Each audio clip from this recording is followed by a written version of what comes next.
Olá, meus irmãos, minhas irmãs, louvado seja nosso Senhor Jesus Cristo, para sempre seja louvado. Hoje, quinta-feira de Corpus Christi, onde celebramos a solenidade do Santíssimo Sacramento do corpo e sangue de Cristo. E juntos vamos meditar o Evangelho que está em João capítulo 6, versículos do 51 ao 58.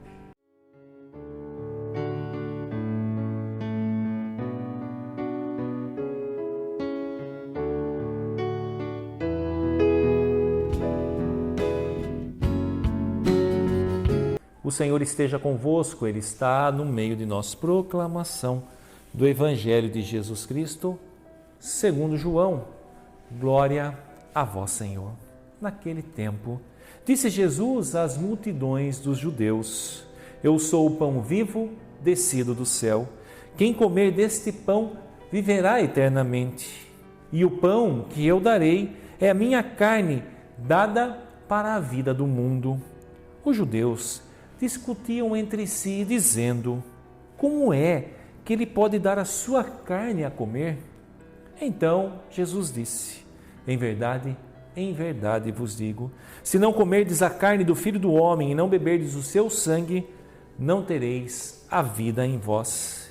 Quem come a minha carne e bebe o meu sangue tem a vida eterna, e eu o ressuscitarei no último dia. Porque a minha carne é verdadeira comida, e o meu sangue, verdadeira bebida. Quem come a minha carne e bebe o meu sangue, permanece em mim e eu nele. Como o Pai que vive me enviou, e eu vivo por causa do Pai, assim o que me come, viverá por causa de mim. Este é o pão que desceu do céu, não é como aquele que os vossos pais comeram. Eles morreram. Aquele que come este pão viverá para sempre. Palavra da salvação. Glória a vós, Senhor. Caros irmãos e irmãs, hoje celebramos a solenidade da festa do Santíssimo Sacramento da Eucaristia, onde na substância do pão e do vinho está a presença real do corpo, sangue, alma e divindade de Jesus. E como explicar a Eucaristia? Como explicar a presença real de Jesus na substância do pão e do vinho, que não é mais, agora é transubstanciada, Agora é o corpo de Jesus e o seu sangue, alma e divindade em toda a sua plenitude. Então, explicar isso é humanamente impossível, porque não dá para humanamente nós entendermos isso. Por quê? Porque primeiro que os nossos sentidos querem nos enganar. Se nós tocarmos o tato, tem textura de pão e vinho. Se nós comermos, tem gosto de pão, tem gosto de vinho. Se nós cheirarmos, tem cheiro de pão, tem cheiro de vinho. Veja, até os sentidos. Se nós olharmos, parece pão, parece vinho. Não é isso? Então, como que nós vamos entendermos? A não ser se nós usarmos o órgão sensível, que é o coração, onde as realidades acontecem, onde o Espírito Santo habita. E só esse Espírito Santo pode trazer em nós.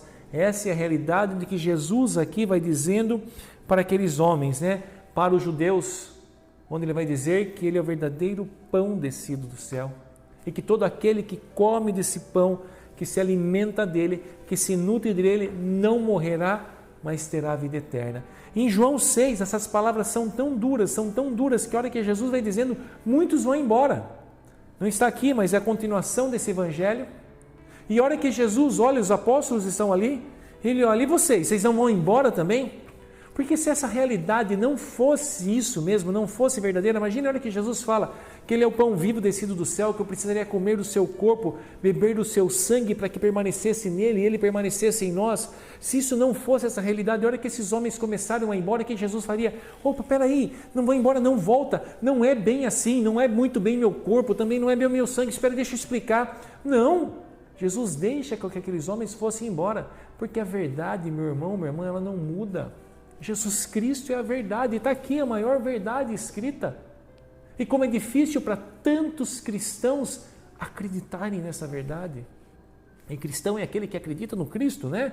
Então, mas para quantos ainda é difícil acreditar nessa realidade que Jesus Cristo está ali presente na aparência do pão e na aparência do vinho? Eu falo aparência porque agora é só isso que resta, mas é Jesus. E olha que Jesus volta para os 12 e fala: e vocês? Vocês também não vão com eles? Porque a verdade é essa, a verdade não muda, é o que ele está dizendo. E São Pedro vai dizer: a quem iremos, Senhor? Só tu tens palavra de vida eterna. Então, para que nós possamos compreender a realidade da Eucaristia, só é possível estando de joelhos, só é possível estando prostrado na presença de Jesus. E daí nós vamos mergulhando nesse mistério daquilo que ultrapassa a nossa realidade do entendimento, naquilo que transcende na realidade espiritual, e ali nós vamos mais do que comendo, mais do que bebendo o corpo e sangue de Jesus, nós vamos nos nutrindo, nós vamos nos transformando, porque o alimento é isso, né? Veja, quando a gente come um chocolate, nós não tornamos chocolates, não é isso? Quando nós comemos uma carne, nós não nos tornamos uma carne. Essa é a realidade do alimento. Mas a realidade do alimento, da Eucaristia, é completamente diferente, porque ela tem que ter essa graça em nós. Nós temos que comer e ela tem que nos transformar em Cristo. Nós temos que nos deixar ser transformados nele. Nós temos que deixar ele transfigurar em nós. Essa é a graça. Jesus Cristo precisa entrar em nós por meio desse alimento, corpo, sangue, alma e divindade, e nos transformar nele. Essa é a graça. Aí os entendimentos vão vindo, mas não esse entendimento humano, não essa razão que nos impede, porque ela nos torna esse bloqueio, porque nós queremos entender. Mas quando nós mergulhamos e nos deixamos tocar, aí essa graça vai acontecendo de uma forma mística. E agora vem no meu coração uma catequese, porque algumas pessoas me perguntaram, duas semanas atrás, duas pessoas perguntaram na mesma semana, quando a gente comunga só o corpo, ou por que a gente não comunga o corpo e o sangue, né? Então, quando eu comungo só o corpo, só estou comungando o corpo?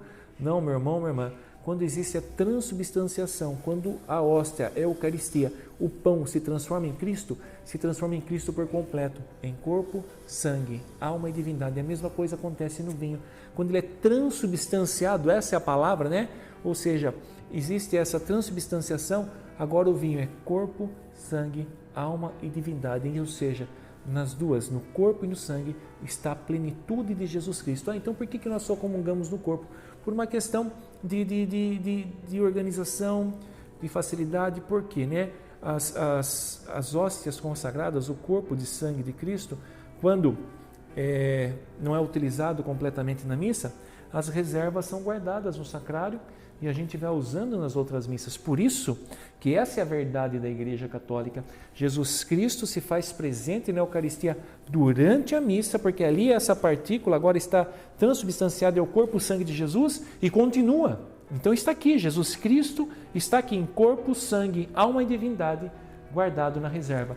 E quando a gente faz nas duas espécies, no corpo e no sangue, que pode haver sim essa possibilidade, sim, né? Na primeira Eucaristia e porventura alguma outra missa, pode sim fazer, não há impedimento algum. O que fica difícil é administrar isso. Por quê?